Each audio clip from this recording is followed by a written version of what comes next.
지난주에 이어 누가복음 9장 37절부터 43절까지의 말씀을 다시 한번 살펴보도록 하겠습니다. 누가복음 9장 37절부터 43절까지의 말씀입니다. 이튿날 산에서 내려오시니 큰 무리가 맞을세 무리 중에 한 사람이 소리질러 이르되 선생님 청컨대 내 아들을 돌보아 주옵소서. 이는 내 외아들이니이다. 귀신이 그를 잡아 갑자기 부르짖게 하고 경련을 일으켜 거품을 흘리게 하며 몹시 상하게 하고야 겨우 떠나가나이다. 당신의 제자들에게 내쫓아 주기를 구하였으나 그들이 능히 못하더이다. 예수께서 대답하여 이르시되 믿음이 없고 패역한 세대여, 내가 얼마나 너희와 함께 있으며 너희에게 참으리요. 내 아들을 이리로 데리고 오라 하시니 올 때에 귀신이 그를 거꾸로 들이고 심한 경련을 일으키게 하는지라. 예수께서 더러운 귀신을 꾸짖으시고 아이를 낫게 하사 그 아버지에게 도로 주시니. 아멘. 여러분, 오늘과 다음 주에는 지난주에 이어서 본문이 다루고 있는 신학적 내용을 좀 더 깊이 살펴보려고 합니다. 우리는 지난주일 오늘 본문 이야기를 동일한 사건을 좀 더 자세히 기록한 마가복음을 통해서 살펴보았습니다. 이른바 변화선 사건 이후 예수님과 베드로, 요한, 야고보가 산에서 내려왔습니다. 그때 제자들은 서기관들과 논쟁 중이었습니다. 그 논쟁은 제자들이 한 귀신 들린 아이에게서 귀신을 내쫓지 못한 것으로 인해 시작되었습니다. 제자들은 분명히 예수님께 모든 귀신을 제어하며 병을 고치는 능력과 권위를 받아 갈릴리 전역의 각 마을을 다니며 하나님의 나라를 전파하며 앓는 자를 고쳤습니다. 이 소문은 심지어 곤붕왕 헤롯의 귀에까지 전해졌습니다. 소문대로라면 제자들은 그 귀신 들린 아이에게서 귀신을 내쫓았어야 합니다. 서기관들은 제자들이 귀신을 내쫓지 못하는 것을 보고는 소문이 부풀려졌거나 사실과 다르다고 말하며 무리들을 선동했습니다. 제자들은 자신들이 전에는 실제로 귀신을 내쫓았었다고 말하곤 있지만 지금으로서는 이를 증명할 길이 없었습니다. 무리들 가운데는 실제로 전에 제자들이 귀신을 내쫓는 것을 본 자들도 있었고 이를 소문으로만 들었던 자들도 있었을 것입니다. 그러므로 무리들은 서기관들과 제자들의 논쟁을 들으며 그들도 서로 논쟁을 하고 있었을 것입니다. 전반적인 분위기는 서기관들의 주장이 우세합니다. 왜냐하면 제자들이 귀신을 내쫓지 못하고 있는 것이 눈앞의 현실이기 때문입니다. 그래서 무리들 가운데 전에 제자들이 귀신을 내쫓았던 것을 본 자들도 자신들이 본 것을 의심하기 시작했을 것입니다. 그런데 이는 다만 귀신을 내쫓고 못 내쫓는 문제가 아닙니다. 이러한 이적들은 그들이 전하는 말에 대한 권위를 상징하는 표적이 되기 때문입니다. 여기서 기사, 기적, 이적, 표적 등에 대한 단어의 의미를 확실하게 정리하고 가는 것이 좋을 것 같습니다. 기사란 기이한 사건을 지칭하는 말로 이를 목격한 자들의 놀라운 반응에 주안점을 둔 표현입니다. 한편 기적과 이적은 같은 말입니다. 그러므로 한 용어로 통일하여 설명하겠습니다. 이적은 초자연적인 사건을 지칭하는데 그 사건의 원인에 주안점을 둔 표현입니다. 아까 기사란 목격자의 놀라는 반응에 주안점을 둔 표현이라고 했습니다. 그런데 기적을 말할 때는, 기적이나 이적을 말할 때는 그 사건의 원인에 주안점을 둔 표현입니다. 그러므로 기사 중에는 이적이 아닌 것들이 있습니다. 즉 분명히 놀랄 만한 일이지만, 즉 대단히 드문 일이지만 충분히 자연적인 설명이 가능한 기사들은 이적이라 불리지 않습니다. 그리고 표적은 그 이적을 행하는 사람이나 그 사람의 말에 심적인 권위를 주는 경우를 말합니다. 하나님께서는 이 세상을 창조하셨을 뿐만 아니라 이 세상이 일정한 법칙 안에서 유지되고 보존되게 하십니다. 이를 일반적인 하나님의 섭리라고 합니다.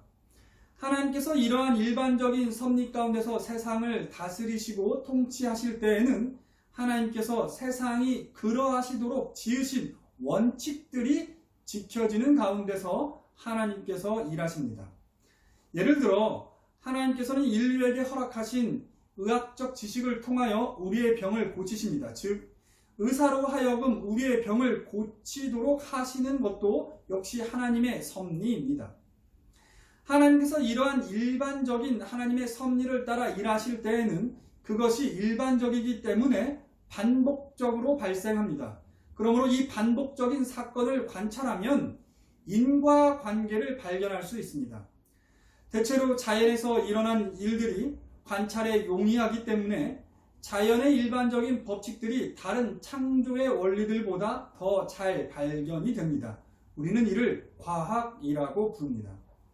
자연의 법칙보다는 그 관찰이 어렵고 그로 인해 명확한 인과관계를 밝히는 것이 조금 더 어렵기는 하지만 사회 안에는 일종의 법칙들이 있습니다. 우리는 이를 사회과학이라고 부릅니다. 법이나 경제학 등이 이에 속합니다. 이 외에도 사람들의 심리적 체계를 연구하는 심리학도 인간 사회 안에 일어나는 사건들에 대한 인과관계를 밝히는 학문입니다.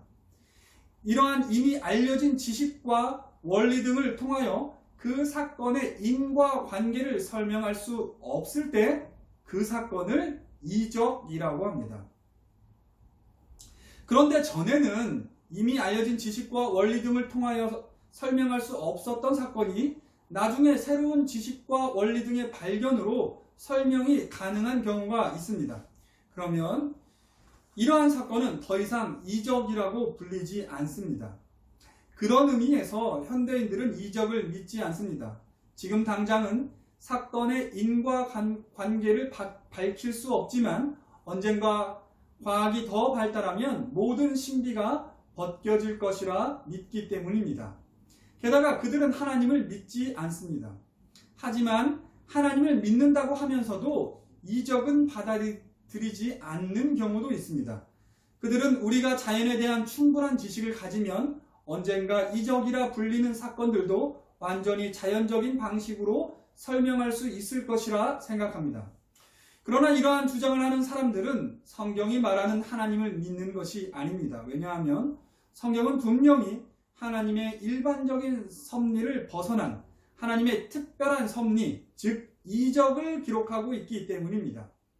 우리는 성경에서 이러한 일반적인 하나님의 섭리로는 설명할 수 없는 사건들을 발견합니다.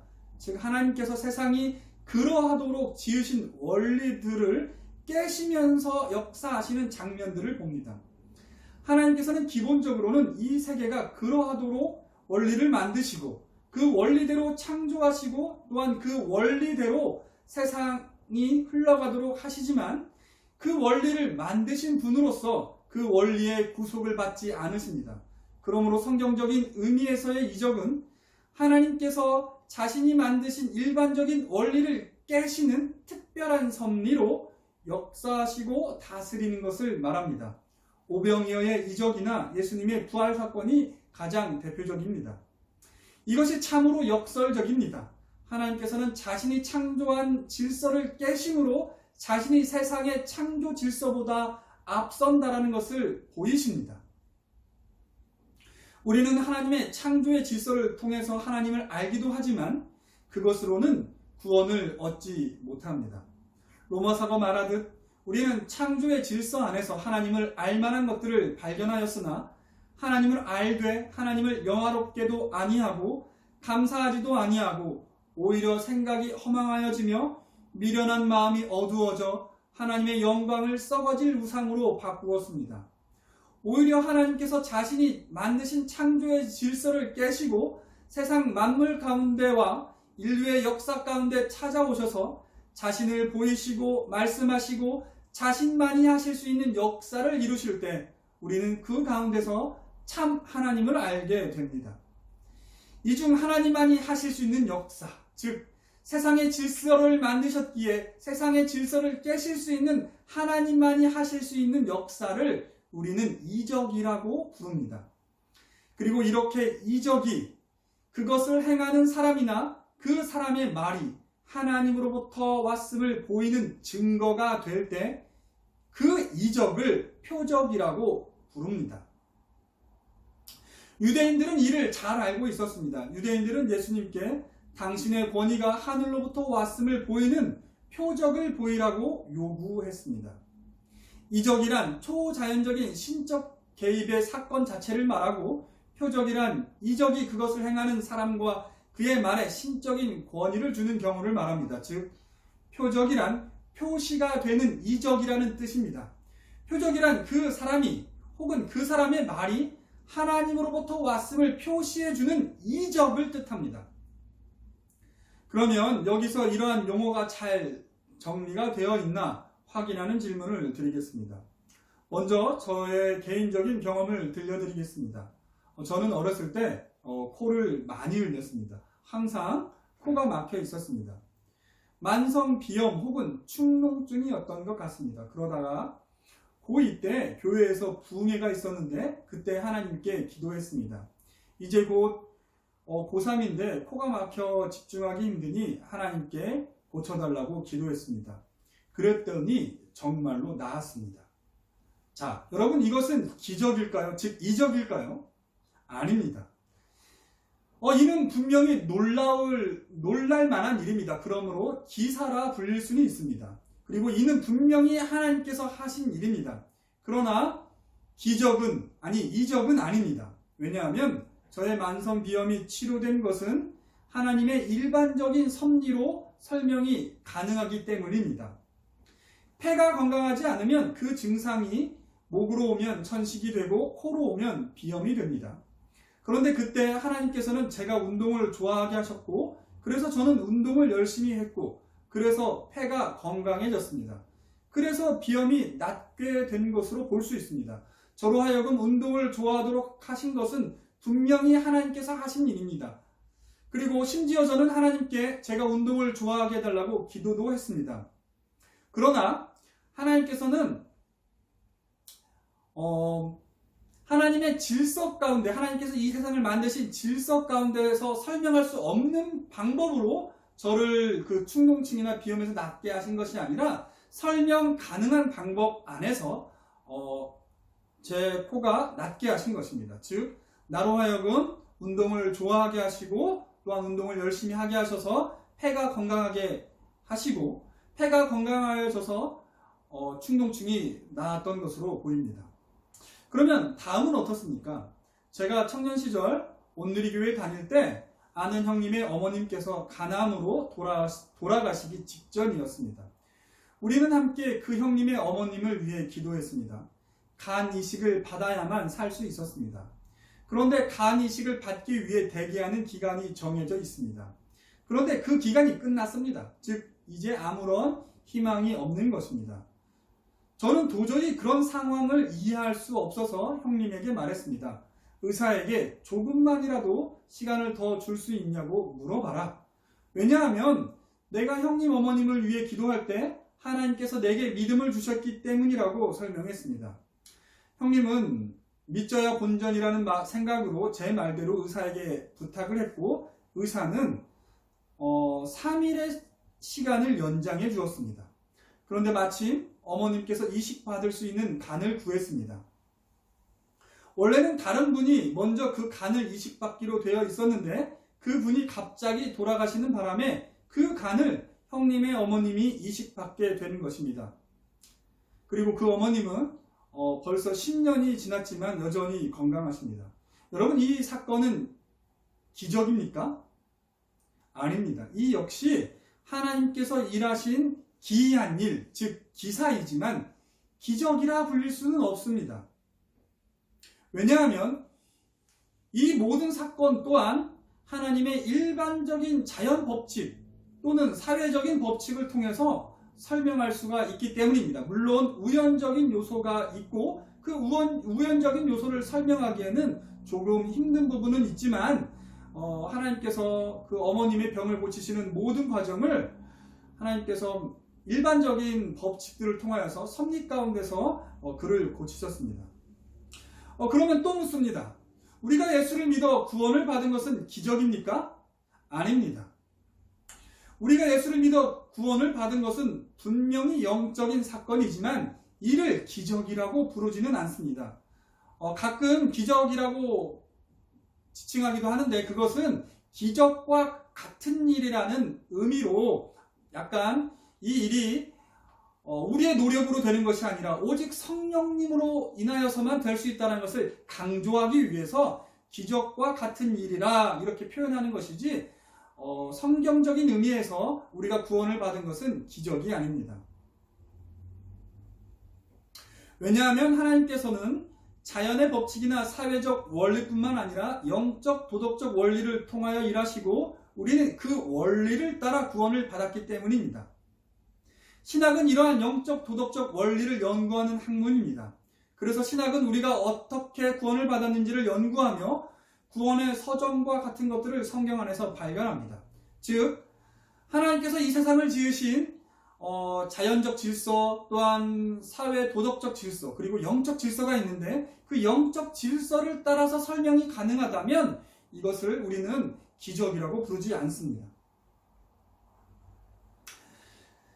그리고 그러면 모든 기적들은 표적입니까? 그렇지 않습니다. 기적이 표적이 되지 않는 경우가 있습니다. 즉 초자연적인 현상이라 분명히 신적인 개입인 것이 확실한데 그 기적이 어떤 사람이나 어떤 사람의 말에 신적인 권위를 부여하지 않는 경우가 있습니다. 마태복음 7장 22절과 23절에서는 이러한 경우를 말하고 있습니다. 그날에 많은 사람이 나더러 이르되 주여 주여 우리가 주의 이름으로 선지자 노릇을 하며 주의 이름으로 귀신을 쫓아내며 주의 이름으로 많은 권능을 행하지 아니하였나이까 하리니 그때 내가 그들에게 밝히 말하되 내가 너희를 도무지 알지 못하니 불법을 행하는 자들아 내게서 떠나가라 하리라. 분명히 그것도 심지어 예수님의 이름으로 이적을 행하였으나 그것이 그들이 하나님의 사람임을 증명해주지 못한다고 성경은 말하고 있습니다. 그러므로 우리는 여기서 참 선지자, 즉 참으로 하나님께서 보내신 자와 그렇지 않은 자를 구별하는 데에는 이적만으로는 충분치 않다라는 것을 알 수가 있습니다. 그러므로 우리는 그러면 어떻게 참으로 하나님께서 보내신 자인지를 구별하는지, 즉 참 선지자를 구별하는 법을 살펴보는 것도 좋을 것 같습니다. 그 구별하는 방법에는 크게 세 가지가 있습니다. 첫째, 그들이 전하는 말이 전에 하나님께서 하신 말씀과 통일성이 있어야 합니다. 왜냐하면 하나님께서는 말을 바꾸시지 않기 때문입니다. 둘째, 그들이 예언한 말씀이 실현이 되어야 합니다. 그러나 대부분의 예언은 선지자가 살아있는 동안의 일들이 아니기 때문에 그의 참 선지자됨은 그가 죽은 뒤에 밝혀지는 경우가 많습니다. 그러므로 셋째, 이적을 통하여 자신이 참 선지자가 됨을 보이는 것입니다. 이럴 경우 그 이적은 표적이 됩니다. 그런데 위에서 이적이 표적이 되지 않는 경우가 있다고 했으니 그 경우는 무엇이겠습니까? 즉 이적을 보였지만 참 선지자로 볼 수 없는 경우가 아니겠습니까? 즉 이적을 행하기는 하였지만 그가 전하는 말이 하나님께서 이전의 선지자들을 보내어 하신 말씀과 통일성이 없는 경우를 말합니다. 또한 예수님의 이름으로 선지자 노릇을 하고 귀신을 내쫓고 많은 권능을 행하였어도 예수님의 말씀을 듣고 행하지 않는 자는 마찬가지로 하나님의 사람이 아닌 것입니다. 그러면 우리는 이렇게 물을 수 있습니다. 어떻게 하나님의 사람이 아닌 사람이 예수님의 이름으로 선지자 노릇을 할 수 있고 귀신을 내쫓을 수가 있고 많은 권능을 행할 수 있다는 말입니까? 그런 경우도 있느냐고 물을 수가 있습니다. 있습니다.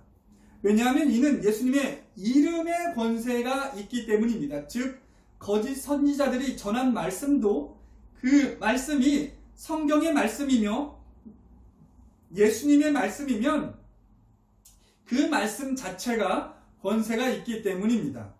이 경우 그 이적은 선지자 노릇을 한 그들에게는 그들이 하나님으로부터 왔음을 드러내는 것이 아니기에 그 거짓 선지자들에게는 그것이 표적이 되지 못합니다. 그러나 그 이적을 통하여 귀신으로부터 노임을 얻었거나 병 고침을 받은 자들에게는 그 이적은 주의 이름으로 행하여진 것이므로 그들에게는 표적이 됩니다. 좀 헷갈리시죠? 만약 어떤 거짓 선지자가 참된 하나님의 말씀으로 한 병든 자를 고쳤다고 해봅시다. 그 거짓 선지자는 그 행위로 말미암아 자신이 거짓 선지자임이 드러나게 될 것입니다. 그러나 참된 하나님의 말씀을 듣고 믿음 안에서 병 고침을 받은 사람에게 그 이적은 그 하나님의 말씀이 참되다는 증거가 되는 표적이 됩니다. 왜냐하면 이 이적은 그 사람으로 왜냐하면 그 이적은 그 이적을 베푼 것으로 보이는 그 사람으로 말미암은 것이 아니라 그 사람이 전하여 준 참된 말씀으로 말미암았기 때문입니다. 한편 이적이 그 사람이나 그 사람의 말에 심적인 권위를 주기 위한 표적일 때에만 그 의미가 있다고 할 때, 만약 하나님의 말씀이 확정되었으면 더 이상의 표적이 필요할까요? 즉 성경 66권이 이미 하나님의 말씀으로 확정되고 종결되었다는 것을 믿는 사람들에게 표적이란 불필요한 것이 아니라 오히려 더 이상 없어야 할 것이 아니겠습니까? 오히려 지금도 표적이 나타나면 어떻게 합니까? 그러면 그 표적을 보인 사람의 말이 성경에 더하여져야 하지 않겠습니까? 우리는 오직 성경 66권을 하나님께서 우리에게 주신 하나님의 말씀으로 믿습니다. 그러므로 우리에게는 표적이 더 이상 있을 수 없습니다. 그러므로 이미 성경이 확정된 시대 이후로는 표적으로서의 이적은 없다고 봐야 합니다. 이런 의미로 대부분의 개혁주의는 은사중지론을 주장합니다. 그러면 이 은사중지론은 하나님께서는 성경이 완성된 이후로는 절대로 초자연적인 개입을 하지 않으셨다고 봐야 하는 겁니까? 그렇지 않습니다. 은사중지론은 그것을 말하는 것이 아닙니다. 즉 이적은 절대로 일어나지 않는다고 보는 것이 아닙니다. 물론 이 생각은 저를 비롯한 몇몇의 개혁주의자들의 생각입니다. 개혁주의자들 중에서도 은사가 완전히 중지되었다는 의미에서 절대로 이적은 일어나지 않는다고 보는 사람도 있습니다. 한편 저와 같이 이적은 여전히 일어나나 그것이 표적으로서, 즉 그 이적을 행한 사람의 말이 성경에 기록될 정도로, 성경에 더하여질 정도로 신적인 권위를 가져다 주는 것이 아니라고 말하는 개혁주의자들도 있습니다.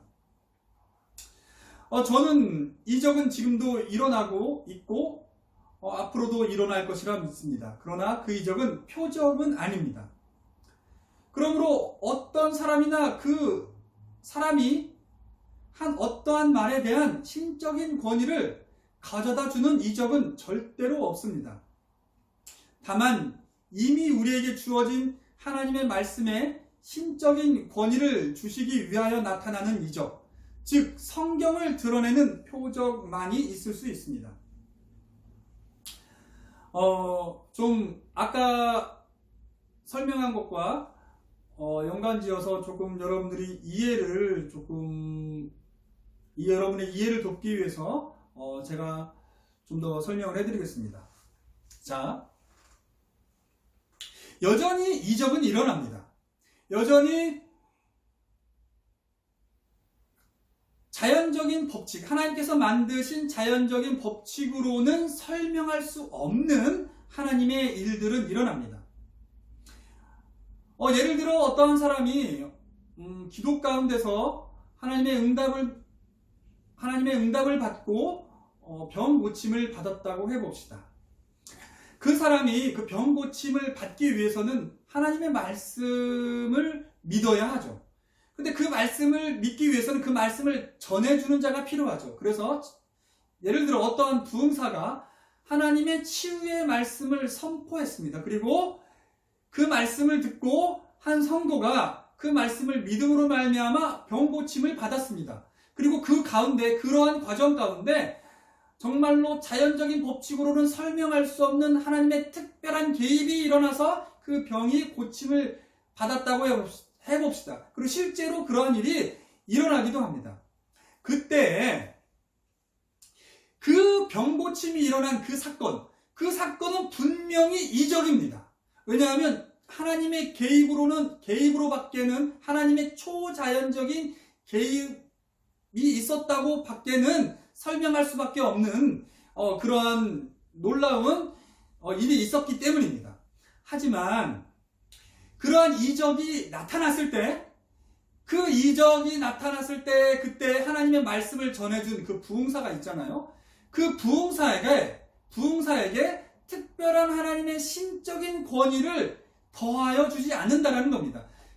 즉 그 부흥사가 하나님의 말씀을 전하여 줘서 그것을 믿고 신자가 병고침을 받았다고 하여도 그 병고침이 일어난 그 사건이 그 부흥사가 하나님으로부터 보내심을 받은 자, 혹은 앞으로 그 부흥사가 말하는 모든 말들이 하나님으로부터 온 말씀이라는 것을 보증해주는 그런 이적은 아니라는 말입니다. 즉, 그 부흥사에게는 이 이적은 표적이 되지 않습니다.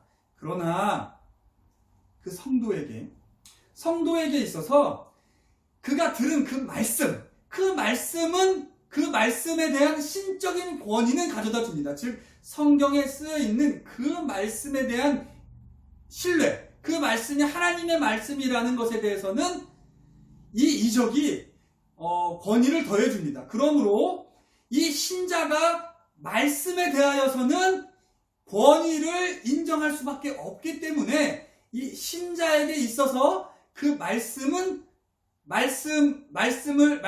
권위를 더하여 준다라는 의미에서 그 이적은 표적이 됩니다. 이해가 되십니까? 즉, 누군가 말씀을 듣고 믿음으로 말미암아 고침을 받았을 때 그 이적은 그 말씀을 전하여 준 사람을 드러내는 표적은 되지 않지만, 그 신자가 들은 그 말씀이 하나님의 권위 있는 말씀이라는 것을 보증해주는 차원에서는 표적이 된다는 말씀입니다. 저만 이렇게 생각하는 것이 아니었습니다. 박윤선 박사님도 계시의 완결성을 주장하시면서도 이러한 이적의 가능성을 열어두셨습니다. 그런 의미에서 우리에게는 오직 성경을 드러내는 표적만이 있을 따름입니다.